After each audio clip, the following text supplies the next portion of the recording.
Heed the Call with Dan Hanzus and Marc Sessler is on Underdog, so why not start playing on Underdog today? It's easy. Just you versus the projections. Simply choose higher or lower, and you could win up to 1,000 times your entry. Download and play on the Underdog app. Sign up with the code HTC, that's us, and receive up to $1,000 in bonus cash for our U.S. audience only. And one more thing before we get going. Heed the Call is now on its own YouTube channel. And we implore you to subscribe to that new channel, youtube.com/@HeedTheCallPod. Please be there. Support the show. We really appreciate it. On with the show. The Heed the Call podcast believes the children are our future. Absolutely. Absolutely.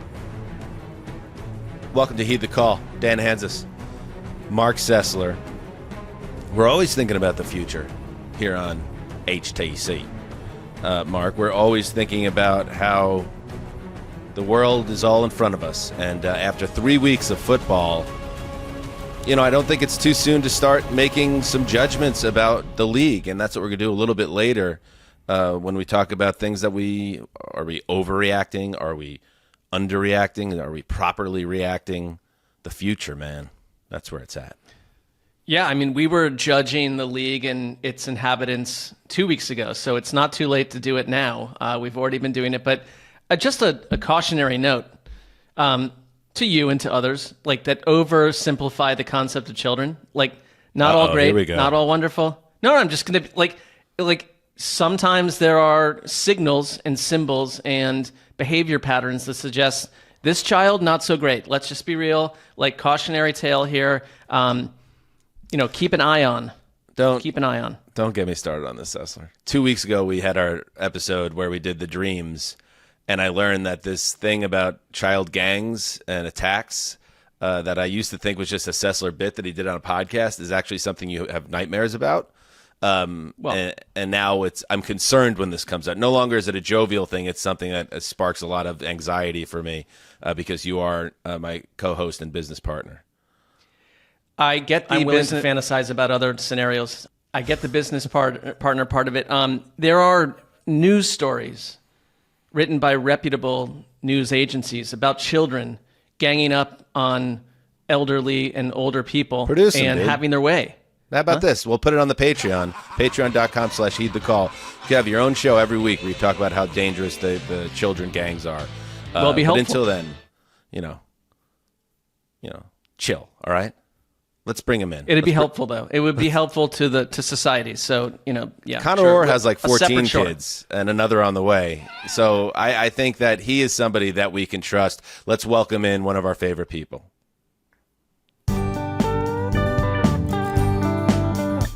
He's a Hallmark movie expert. He's a host of Heat and Light. He listens to the Grateful Dead when he goes home at night. It's Conor Orr.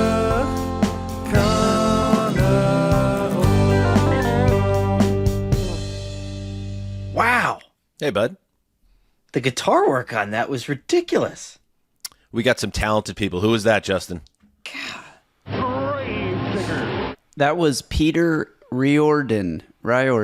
Sorry, Peter. Your name is difficult, but it might be like the late Cranberry singer, Dolores Riordan. Is that what it was? Yeah, Riordan. Yeah, that must be it. Sounds Peter Gaelic. Riordan. Maybe they're related. Conor, what's going on, buddy? How you doing? How you feeling as we get ready to dive into week 4 of the NFL season? I'm feeling great. Like, this is a regenerative season for me. I felt like I was a little bit lost in cynicism, and even though I've tried to leave the "Or you kidding me" Conor behind, I felt like I was falling back into those traps of anger and hatred, and this season has really just like blown that up for me. It's the NFL feels fun and new. I like that. You know what? I thought like the last games of Monday of week 3 on Monday night were helpful to me just to see some offenses absolutely kicking ass, both in Cincinnati and in Buffalo. I was like, okay, we can calm down a little bit with the 3 yards in a cloud of dust is all we're ever going to see again. The zigging and the zagging might have already been happening as we speak. So, yes, we're going to get into some things that have really jumped out to us through 3 weeks and how we feel about them. But before we do that, Marc Sessler, let's dig into the first game of Week 4 and our Thursday night preview. This is a game being played at the Meadowlands, MetLife Stadium, where the Dallas Cowboys, coming off another disappointing effort, this time against the Baltimore Ravens, but at least they got back into the game, Mark. It was as grim as it could be for 3 quarters before a nice little comeback that fell short. The week before that, obviously the embarrassment at the hands of the Saints. Now they get the Giants, a Giants team that got the win against Cleveland and is looking to pull back to 500. Here is an NFC East showdown between two teams still trying to find their way. I am a big fan of teams that can run the ball and stop the run. And the Dallas Cowboys, to date, do neither very well. I don't know if that matters essentially against the Giants the way that you would want it to, but this is an incomplete offense that is based around CeeDee Lamb and Dak Prescott, and they were squabbling openly with each other during the loss to Baltimore, which it's too early in the season for this with the Dallas Cowboys. I want to tell you something that I think is going to happen in this game. That I don't know if it's too early to unleash my fearless prediction for the week. I know we typically do that on Thursday. Well, yes, it would be too early. If you're asking, right. Yes, it would be. But I would like to hint at the idea that yes. We talked about Malik Nabers and what he did to the Cleveland Browns and what he did the week before to Washington. I believe that in front of a national audience on Thursday night, a true island game. Don't give me 2 Monday. We don't need 2 Thursday night games. That we get a true island performance by Malik Nabers, where he essentially, it's our Godfather Part 2 if you're a Giants fan. November 23rd, 2014, Odell Beckham electrified the Dallas Cowboys. I believe that Malik Nabers is going to literally conceive a performance that looks like the double down on that in front of a national audience. And the New York Giants will beat the Dallas Cowboys in this game. I think the Cowboys are like inches away from crisis, and it is Malik Nabers who can put them into that dark, dirty water. I love the thought of that. And I do think that you hate to put like such a do or don't, do or die label on a game like this, but I feel like if it's not that, right? And if the Giants come out and play pathetically, that it is sort of the end of whatever that they were trying to build at this moment. And you hate to say that's true so little into the season, but if they come out and they absolutely demolish the Cowboys and Malik Nabers has 100 yards again or has some sort of a spectacular catch, this is a franchise-altering moment. And if they get their asses kicked, it's a season-ruining moment, and it derails what really has been 2 weeks of solid progress from Daniel Jones, undercover 2 weeks of really solid progress from the offensive line. Like, there's a lot at stake here, and it sucks for the Giants that it's a Thursday night game, a short week, and you have to go back and do it all again. All right, from the other side of things, if we're going to talk about who we think's going to have a big game, I know who I think does need to have a big game. The Dallas Cowboys are not bereft of talent on defense. It just seems like that way right now. Micah Parsons, go take a game over. Go win a game single-handedly, because we know what you're capable of. We know that what you've produced in your time in the league since 2021 is up there with anyone at your position of your generation. So we need that guy if we're the Cowboys. We need a guy that can make up for some of the issues that are happening elsewhere, whether it's in coverage or run defense. You got to make some big plays. Statistically, he has 1 sack in the first 3 weeks. He's grading out okay on pop the hood sites like PFF. So it's not like his play has fallen off a cliff, but it's popped up in my mind a couple times during this back-to-back hideous run where it's like, where's Parsons? Who on this team can step up and make a huge play? Where's the pick 6 in the back end that we were seeing last year from Trayvon Diggs? Where are the where are the big plays that this defense needs to give the offense a chance to reset itself, because the game script for the Cowboys on offense has been so messed up, and it doesn't do them any favors that they don't have, obviously, a proven running game right now. But at the same time, the defense is putting the offense in a very tough spot. So, Parsons on one side, and then I mentioned it on Sunday that I thought CeeDee Lamb took himself out of that game a little bit. He was so frustrated, and I get it. That was they were getting embarrassed at home for the second straight game, third straight game at home if you go back to the playoff disaster last year, and you could see the frustration pouring off him. But the Cowboys need CeeDee Lamb to do what he did last year, which is just win games single-handedly. So for the Cowboys, this is a team, Mark, that is very star-heavy, that they are a front-loaded outfit.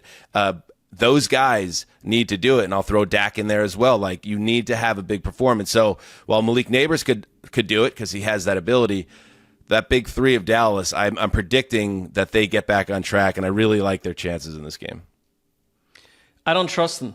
I mean, maybe against the New York Giants, you're right. Maybe. Well, who those do you guys... not trust? I mean, of the three players I just named, it's kind of more my point. That the Cowboys as an outfit I get, but these guys have the ability against the Giants to take over, and somebody's got to do it because it's not happening. Yeah, I think they're going to do it about 7 or 8 times this season. That's what I'm saying. I don't trust them to go farther than that. I don't like the idea of the wide receiver and quarterbacks bickering with each other on the sideline. Not to go too deep on that. That's just one thing that's happening.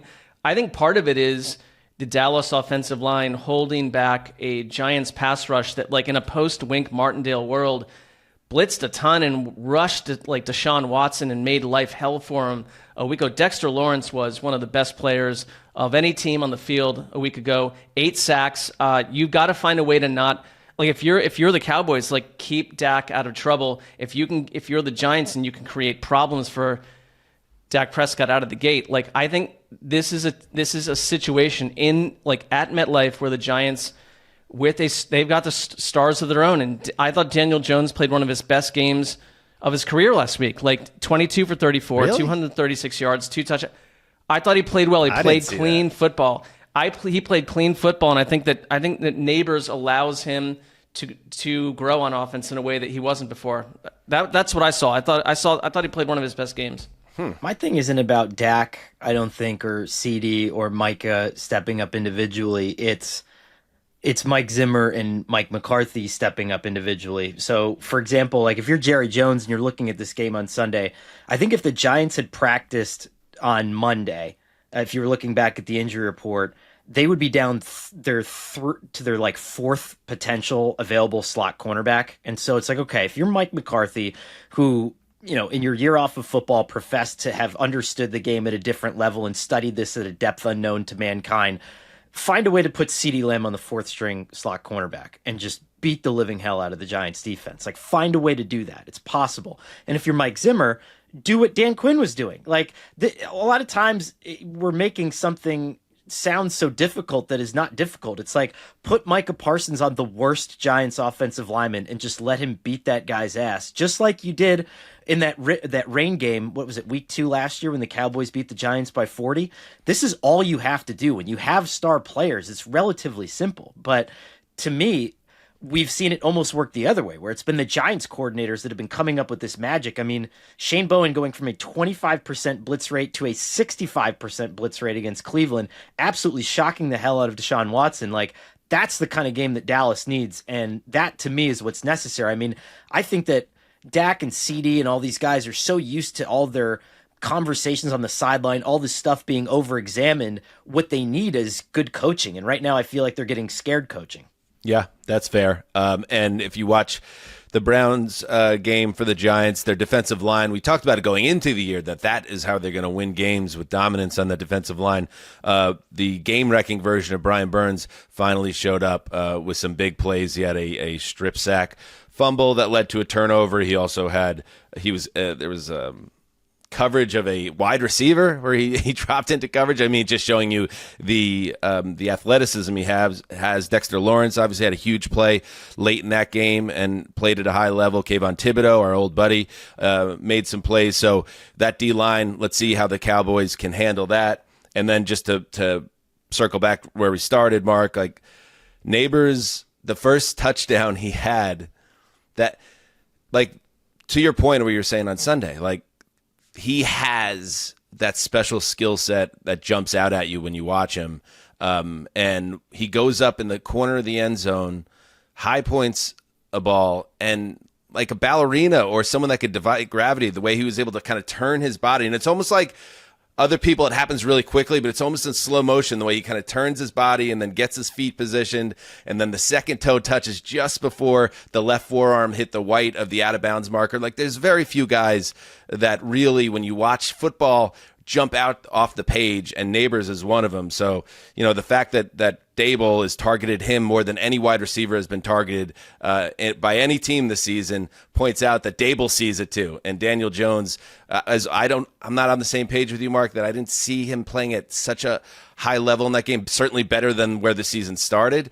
But as long as he keeps firing the ball toward Nabers, his stats are going to get into a better place this season. Yes, and I'm not here trumpeting Daniel Jones as a re-sign target or a revelation. It's just that when you have Nabers, he turned a would-be interception into a leaping, acrobatic, beautiful catch. He turned an overthrow in the end zone into a touchdown. He turned another pass that someone would drop in the end zone into one of the most beautiful touchdown catches we've seen. So he makes the quarterback better. You want the quarterback to make everyone else better, but it's Nabers making his quarterback better, and for this season, that works.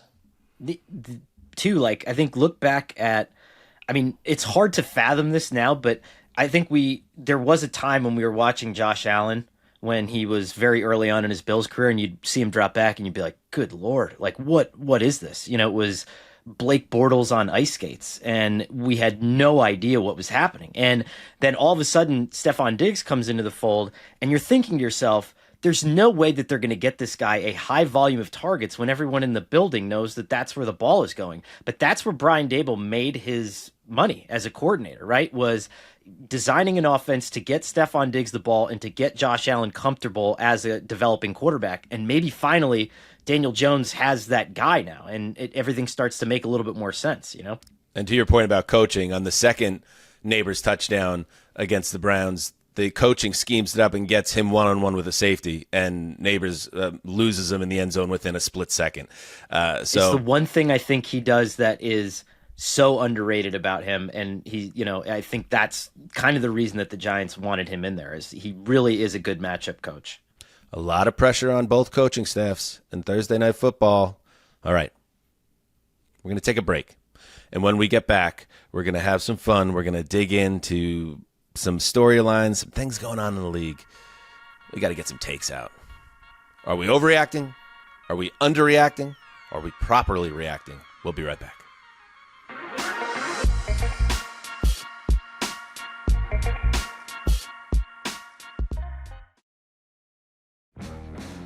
All right, guys, it's the best time of year. Football's back. We're talking NFL Sundays, college football Saturdays, and that glorious grind of fantasy football lineups.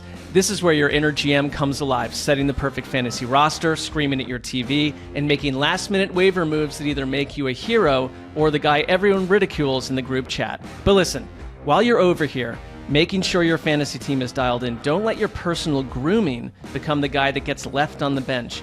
Let's be honest, nobody wants to fumble the grooming routine. That's where Manscaped's Performance Package 5.0 Ultra comes in, acting as your all-in-one grooming playbook. From keeping things sharp down below with the Lawnmower 5.0 Ultra to taking care of those rogue nose and ear hairs with the Weed Whacker 2.0. This is the lineup that'll keep you looking and feeling like a champ, on and off the field.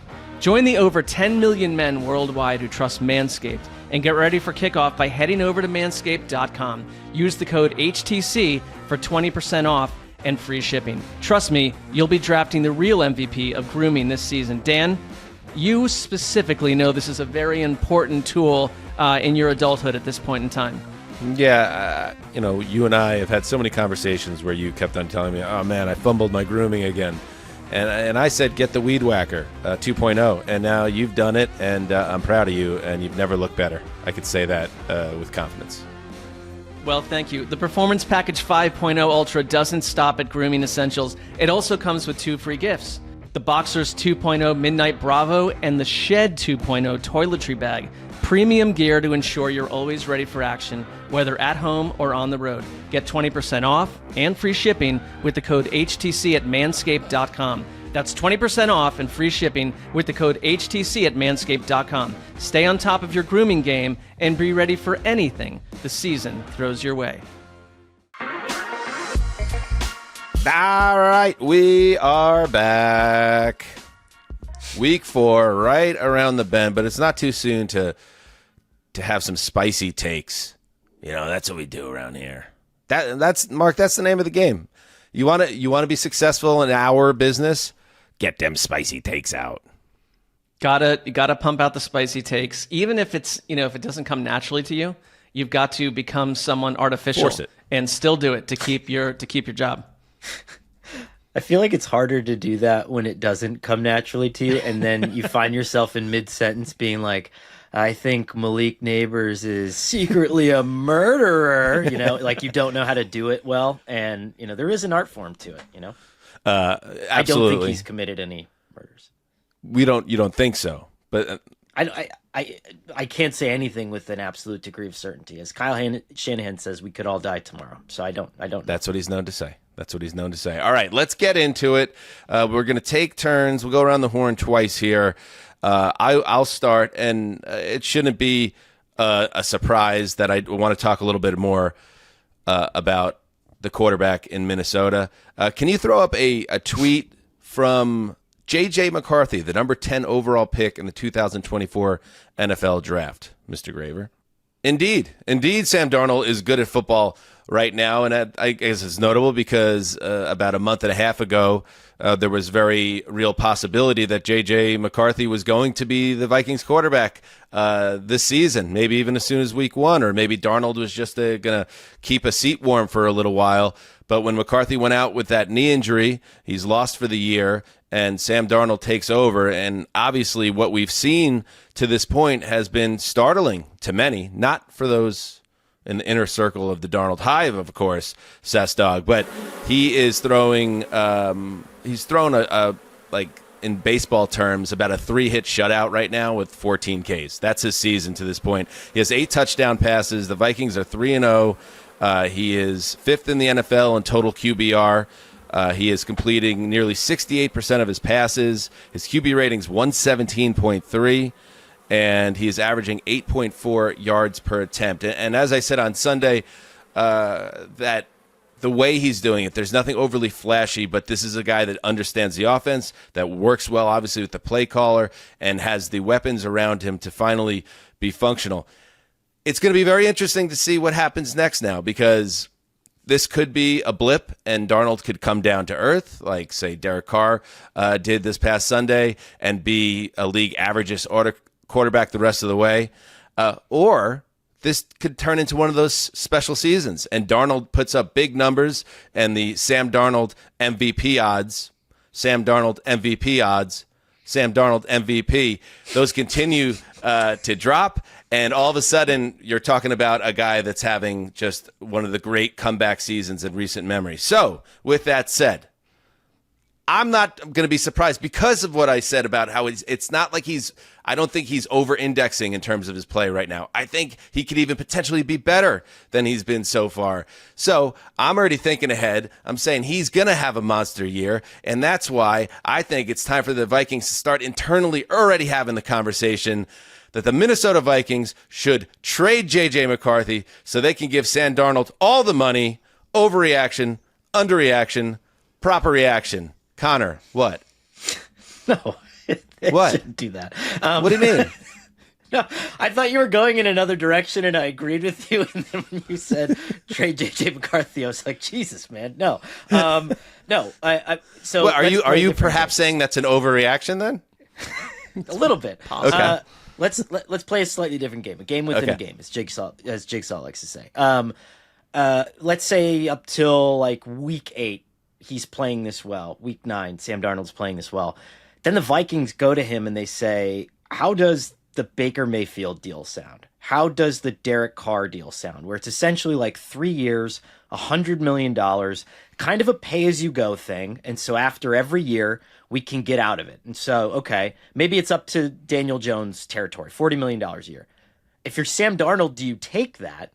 And if you're the Vikings, isn't that the best possible scenario? Like, we're all going nuts over this Jordan Love thing, and to be able to create that effect in your own division, and then if Sam Darnold sucks, you cut him, you still have a quarterback on a rookie deal. I think that's the sweet spot. You know, you don't want to trade J.J. McCarthy. You want to keep him on the bench as long as humanly possible, and then let Sam Darnold exhaust his abilities.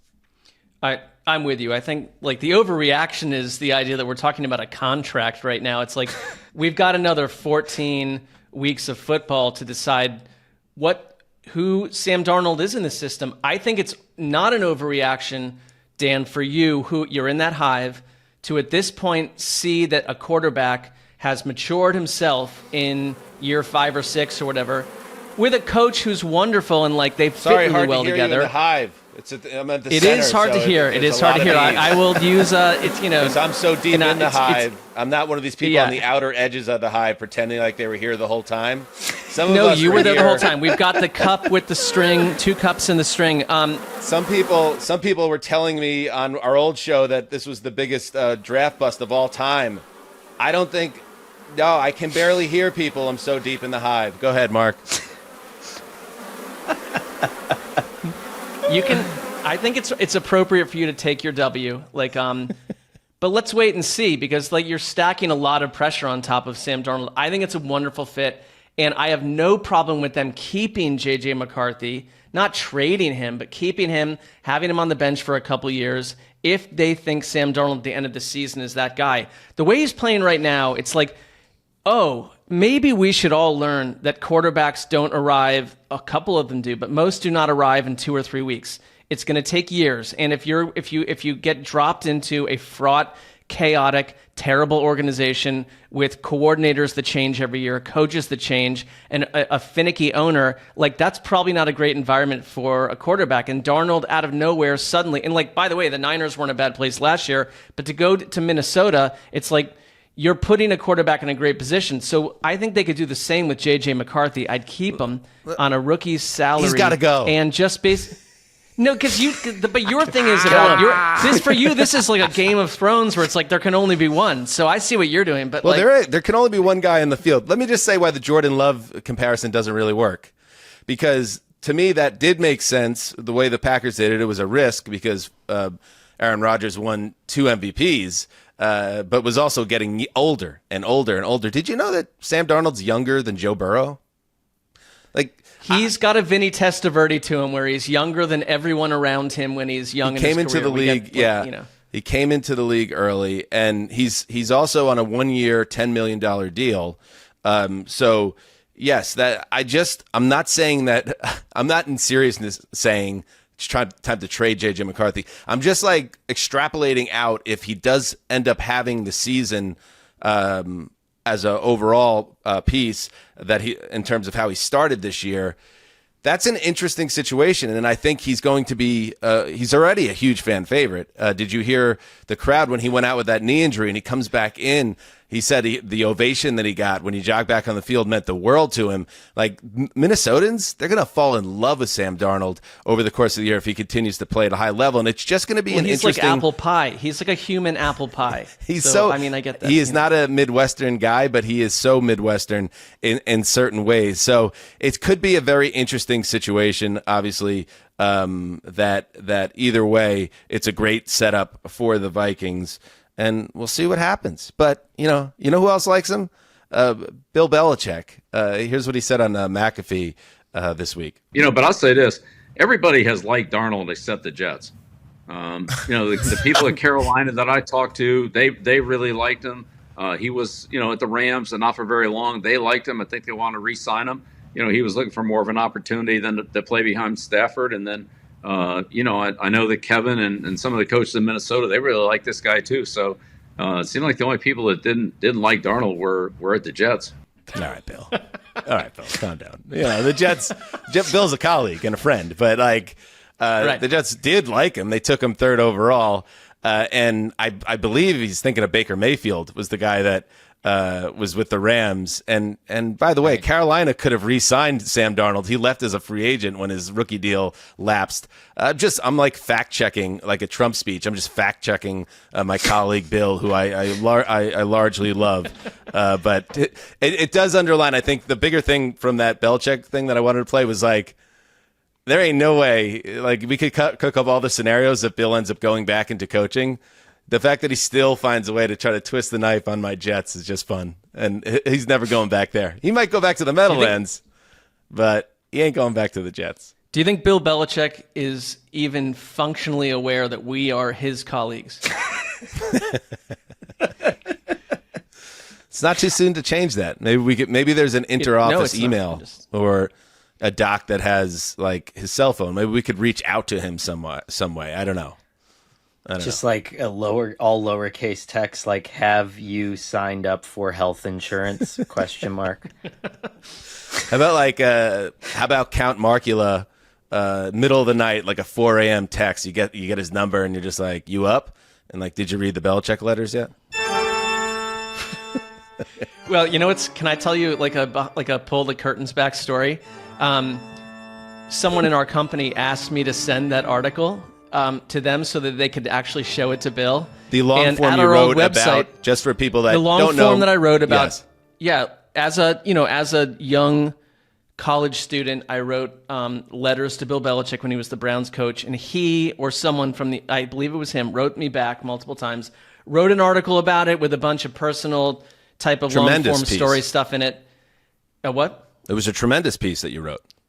Well, sure. I wouldn't say that myself. I mean, thank you. But so when I sent the link over from NFL.com, our glorious former employer, none of the pictures, graphics, or Belichick letters are able. You can't see them anymore.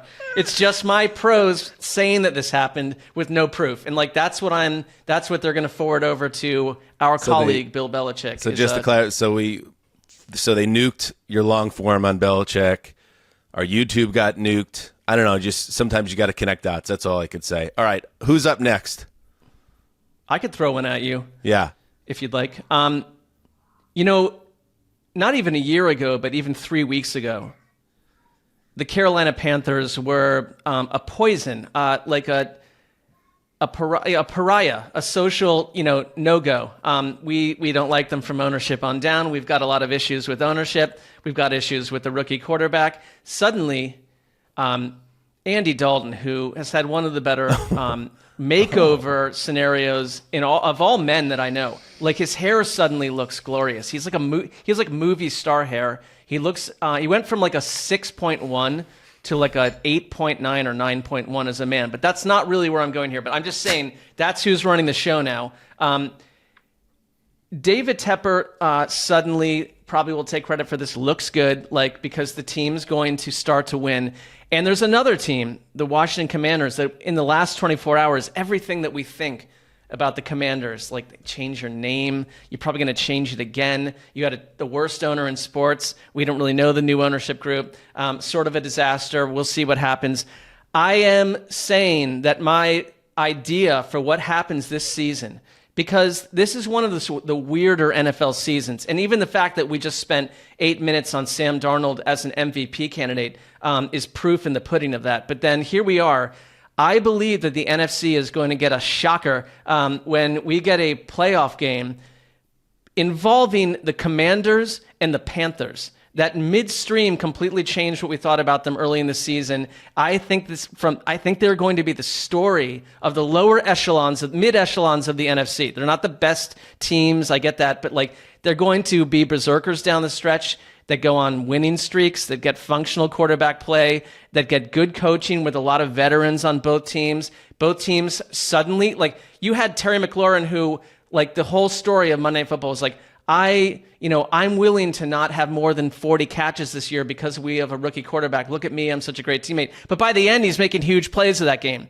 And you've got all these Carolina Panthers teammates that are like, our careers are over because we are attached to a rookie quarterback that cannot play. But now we've got Andy motherfucking Dalton on the field. And I see two playoff teams here. Am I overreacting? Am I pumping them up too much? Am I underreacting? That seems like a stretch. Or am I properly reacting to what these two teams will do?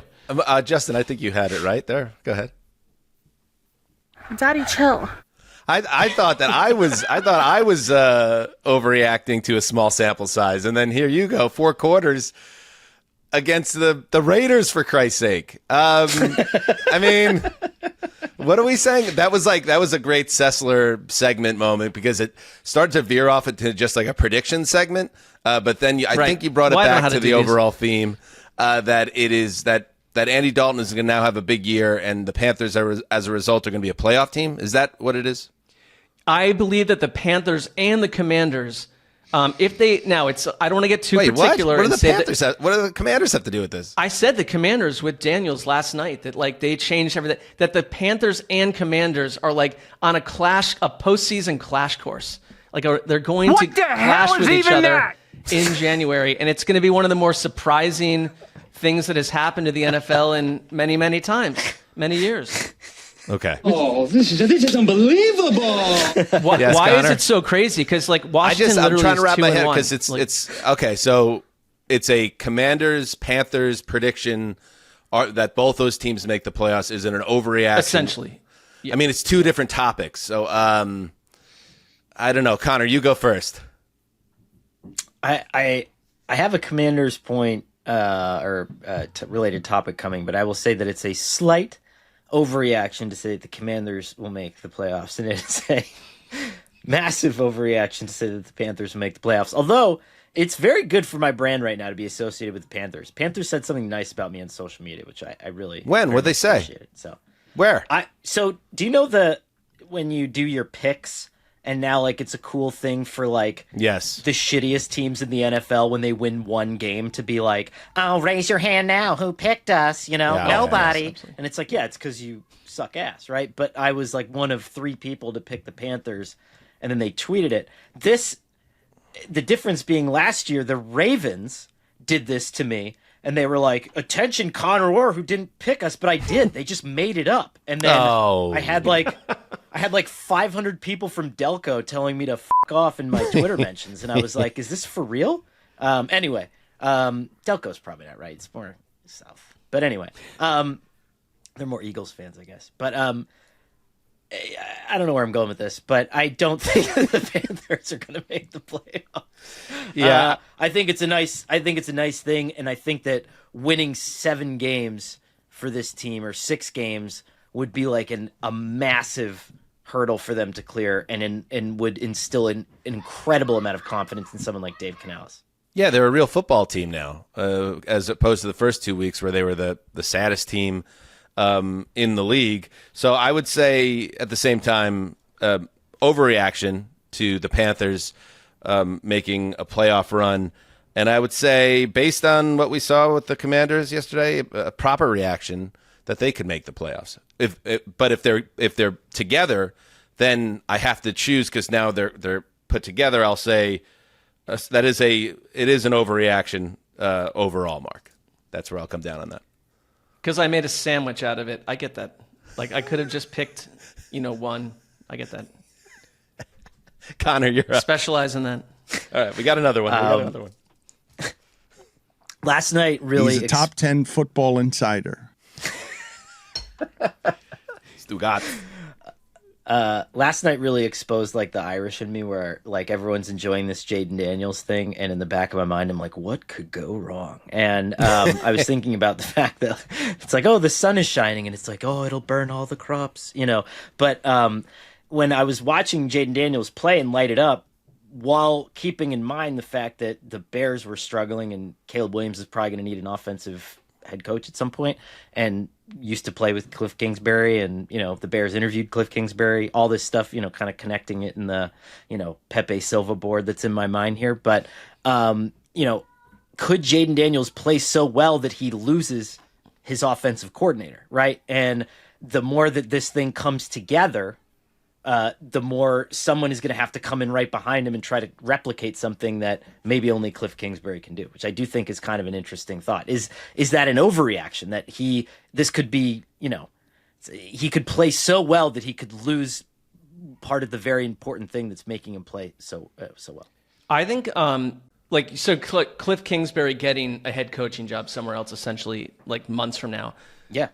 I think it's a bit of an overreaction only because I think more time is needed for another owner to take the Kliff Kingsbury joyride. Like, I think it went so poorly at the end for the Cardinals. Like, part of the head coaching job is like, we love you potentially as offensive coordinator, and we're not doubting that you can do that. And I do agree with you that like his Q rating has shot up by simply what he's done in 3 weeks with Jaden Daniels. Like, there's no doubt that like he was the biggest figure of suspicion around the Jaden Daniels experience. Was like Kliff Kingsbury of all people. Like, we already saw that didn't work. He almost was like a Chip Kelly in the sense that like, come in, do your college thing with Kyler Murray, and it went completely wrong.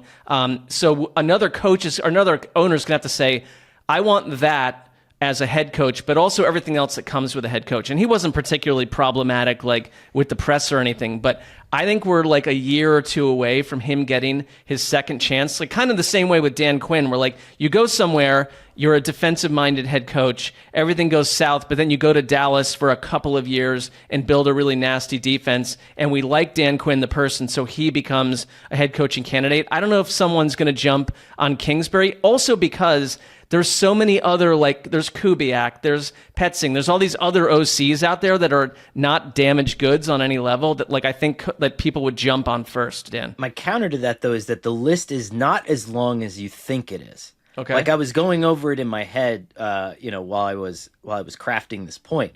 And, after Ben Johnson, you have Bobby Slowick, and those are your two kind of guys that you would expect to get a job like that. And then Kubiak, you need that full body of evidence, just like you do with Kliff Kingsbury, obviously. But after that, I do think you start, after those two guys, I do think you start talking about that. Okay, now we're going to talk about defensive coaches. Now we're going to talk about some other good assistants. And I do think the desperation for quality quarterback coaches is such that we could see someone maybe pull the trigger early on him again. Just to be clear, are you saying as soon as 2025? Yeah, I think if Jaden Daniels wins Rookie of the Year, I think he gets head coaching interviews. All right, I think it's a slight overreaction, but I know exactly what you're saying because he does. This year has the potential to being huge in terms of image rehab, but he's also. I think there were a lot of people that were surprised that he even got this job. After the 4 years in Arizona, where not only did he squander in the eyes of some the potential of Kyler Murray, and then if you go back, even people who follow college will say he had Patrick Mahomes at Texas Tech, and that he never really could make anything Baker Mayfield work. At one point, Baker, like he never could make anything work and build a winner. But you're right, people have a short memory, and if Jaden Daniels is a stud, that's going to lift all boats, including the Kliff Kingsbury side. And then then it becomes a part of like your sell. Like he's still just, he's in his mid 40s. Like he has time to interview well and explain how he's different than he was then. So yes, I think he can get a job, but it might take 2 years. I think if you were saying by 2026. Knowing that Daniels, we've just seen one truly great Daniels game also. You got to factor that in as well. But if he continues to ascend here, a slight overreaction, but I know exactly where you're coming from, bud. So I like it. It was good. It's informed by the whole Jalen Hurts thing, right? Where Jalen Hurts got good enough to earn his second contract just as Shane Steichen was being extracted from the situation and has since fallen off a cliff, and is that possible that this all happens at the same time as my house is melting down? What is happening? All right, this is what we're going to do. We're going to take a break. There's animals, and there's children. Yeah. Conor's going to do, speaking of the Irish Catholic, he's going to take his belt and he's going to hold the strap up and say, everybody quiet down. So while Conor takes control of his home, we'll take a break. We'll be right back.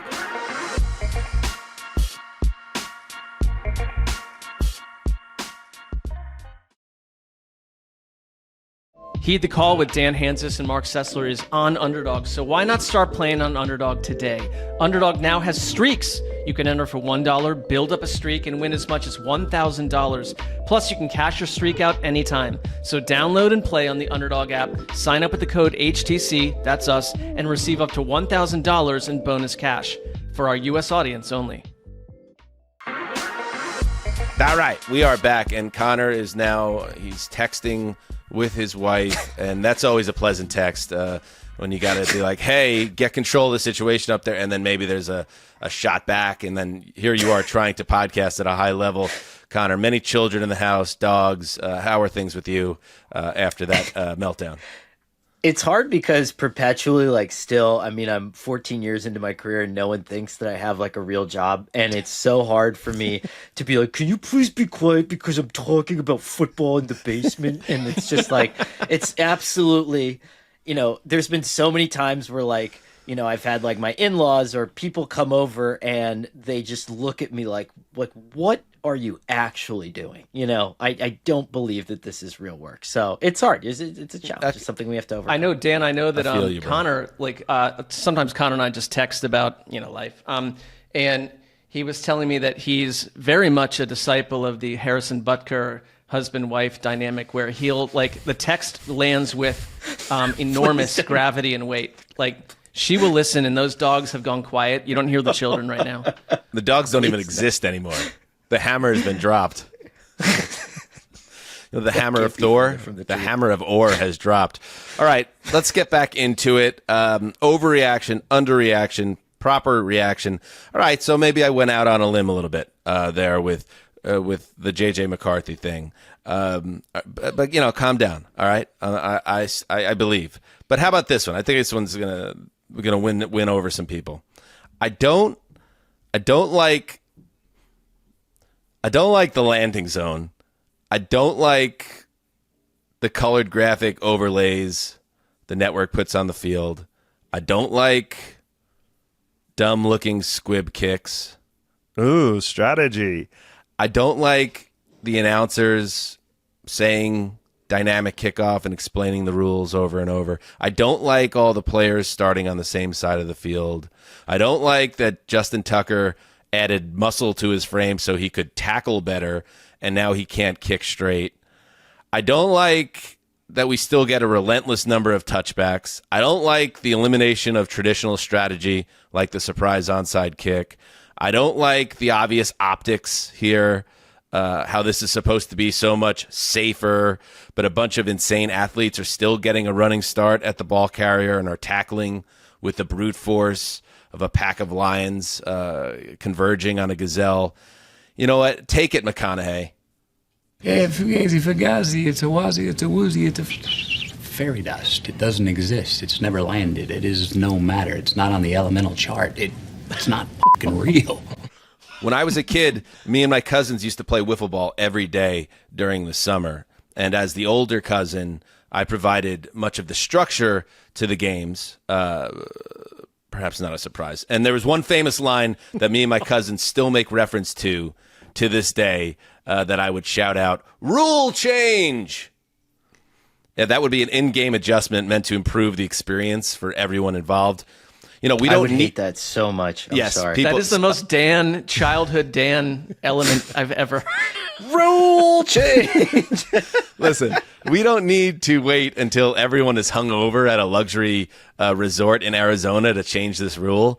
I say lose it, like now, like starting Thursday. It sucks. It's dumb. Most of all, it doesn't work. And I don't need some crooked numbers cooked up by 345 to tell me that it actually is working. I'm watching the product, and the product is howling in pain. Heal the pain. Make the dynamic kickoff melt away. So this is the conceit here. Dynamic kickoff. GTFOH. Subtitle. Rule change. Parachute out of the Fakakta dynamic kickoff like D.B. Cooper did with Northwest Orient Airlines Flight 305 out of Portland. Now!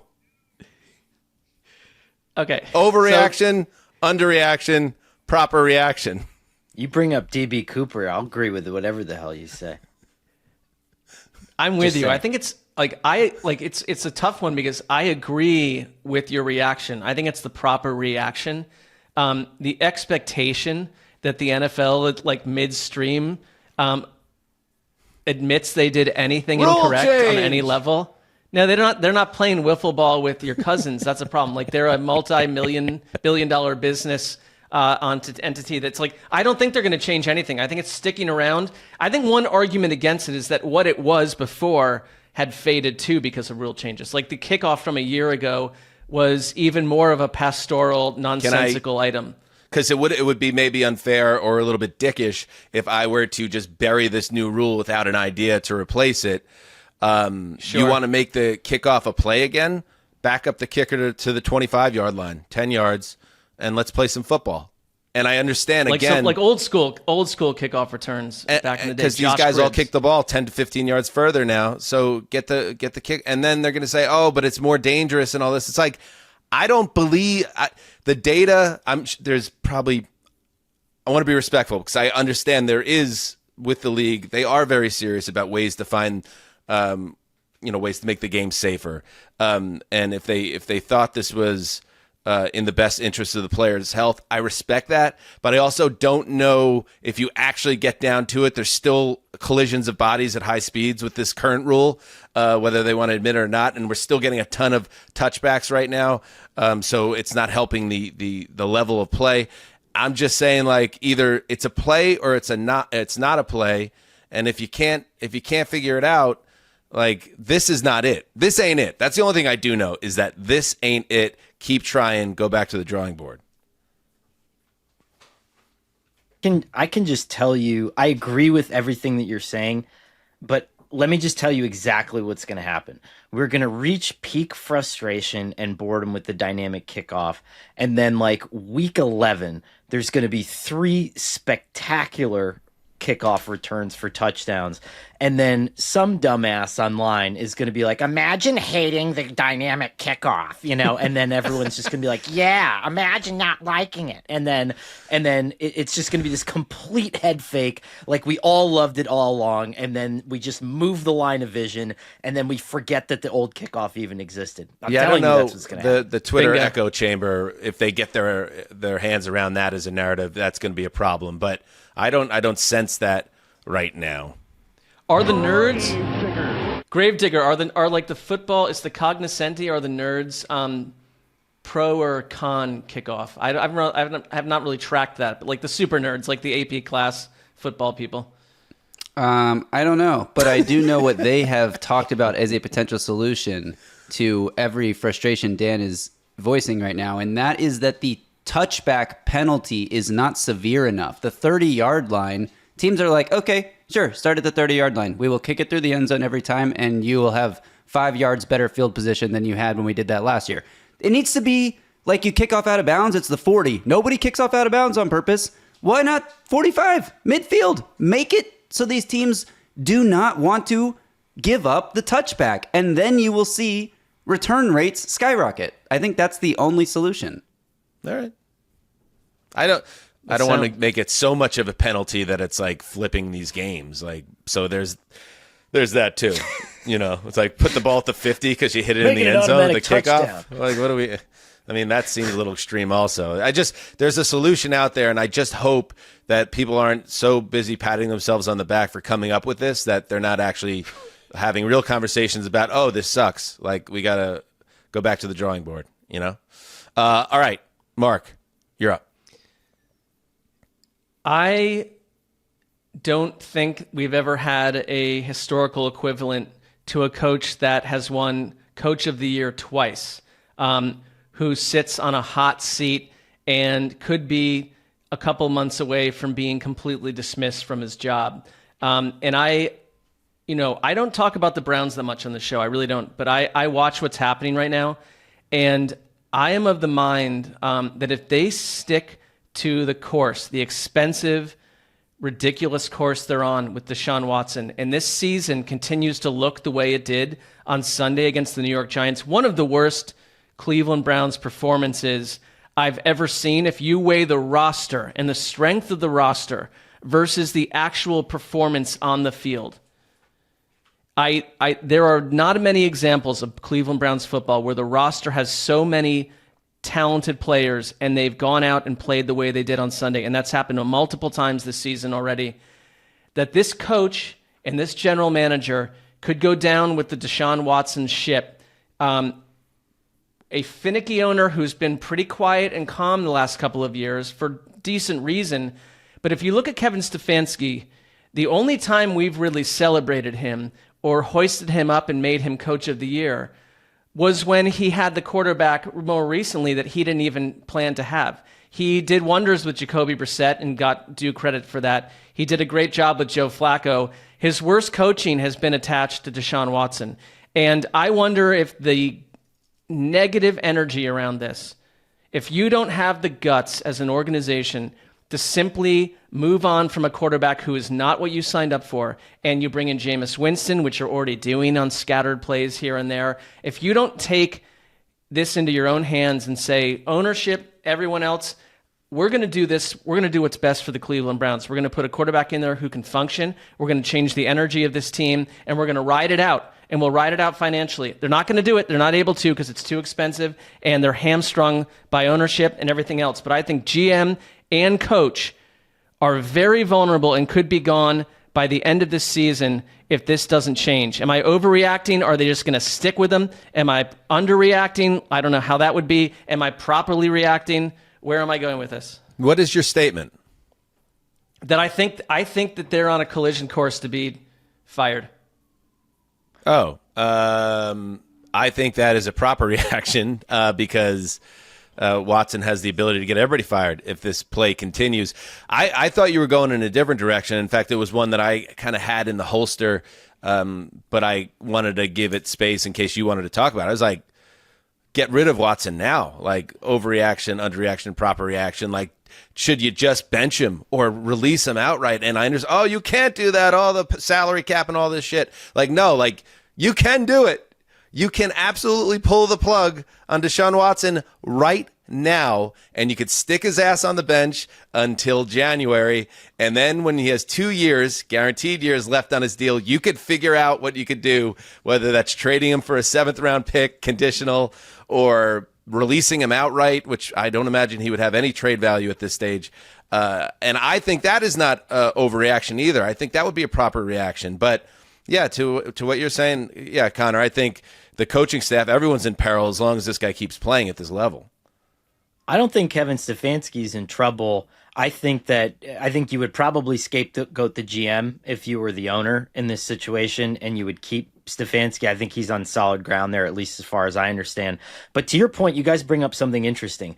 If you're Kevin Stefanski, why wouldn't you just bench him now?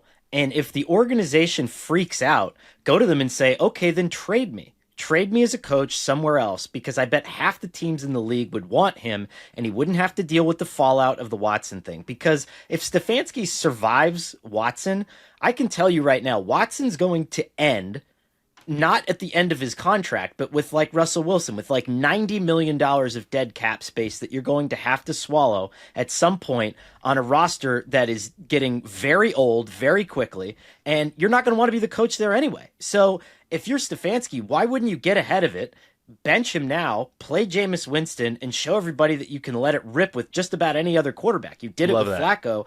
You're establishing yourself as a quarterback whisperer, and you're separating yourself from the fallout of Watson, which is going to be earth-clearingly, astronomically bad. I promise you that it's going to be that bad. Take back your agency. But do you think, but here's the thing, here's why I fashioned my question about them just going to the end of the year with Watson and then everyone sinking.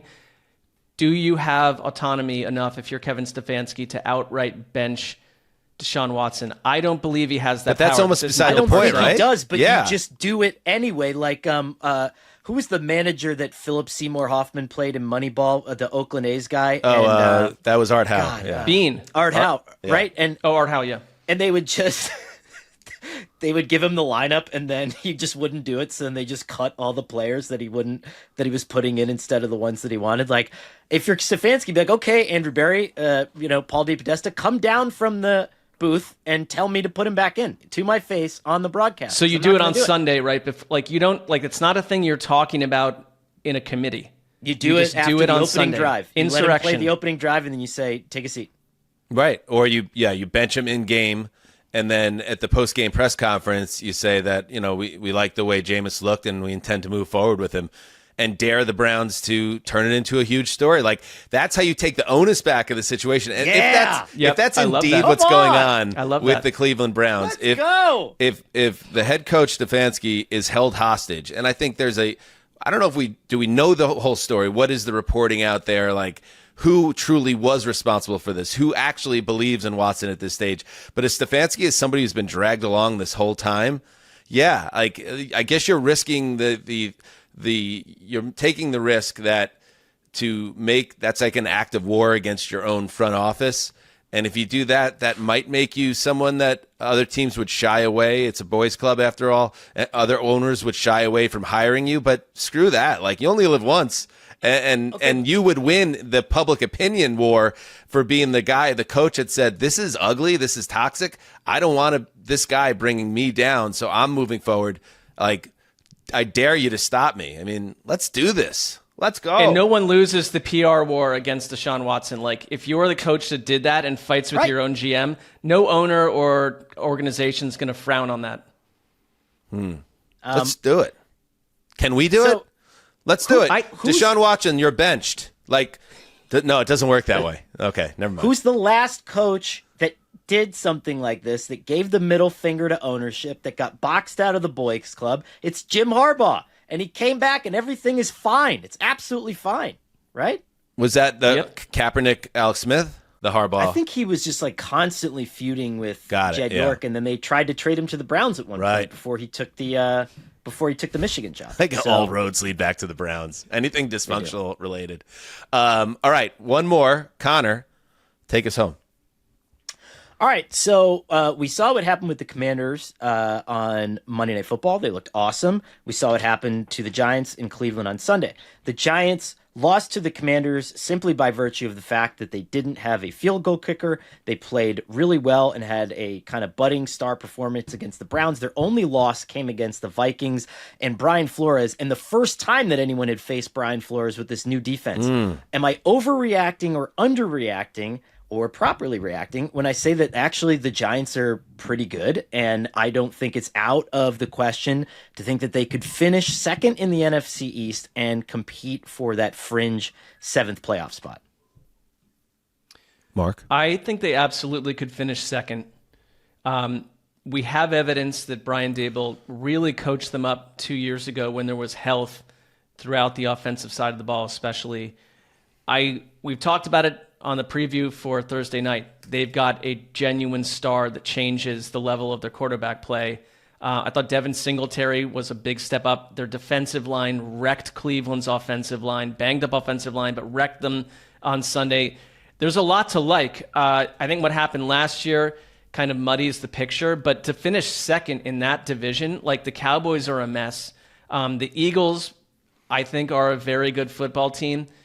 So you've got to knock out the Commanders. I think it's very possible. I think the Giants, but I don't know if second means playoff team though. But second, yes, I don't think that's too much to ask. I don't think that's an overreaction. I think it's an overreaction. I think to finish second. I think, yeah, I'm not now thinking the Giants are any good. But I will say that I don't think the NFC East is very good. So that would be they could come in second and it won't mean that they had this like big turnaround or like surprise people. It's just like they went 7-10 or they went 8-9 rather than 6-11 or 5-12, what everyone thought after week one or whatever. Like, I think that's a really good point you make about week one, because there was a lot of obviously bad energy around Daniel Jones entering the season and how the Giants didn't take a quarterback in the draft, and Jones was so miserable last year, and he had this big contract, and Saquon left in part because of the money that they had to give to Jones to keep him in the building, and then he throws that terrible interception and plays like hell. But then you look at that against the Brian Flores defense. Who are the two quarterbacks that have faced Flores since? It was C.J. Stroud last week, and it was Brock Purdy the week before. And both those guys publicly let it be known that was either by their expressions on the sideline or what was reported, what was said after the game with Purdy. In Purdy's case, that, man, we're all confused and can't figure out this Minnesota defense. So Daniel Jones on some level didn't have a chance in that game. So I'm kind of talking out of both sides of my mouth. I understand that. But do I think the Giants are actually sneaky good? No. Do I think that they could finish in second? Yes. Does that mean the Giants are some success story if they do? No. Because do I think the NFC East is any good? I don't think so. I don't know. That one's a little tricky. That's a tough one to dig through a little bit.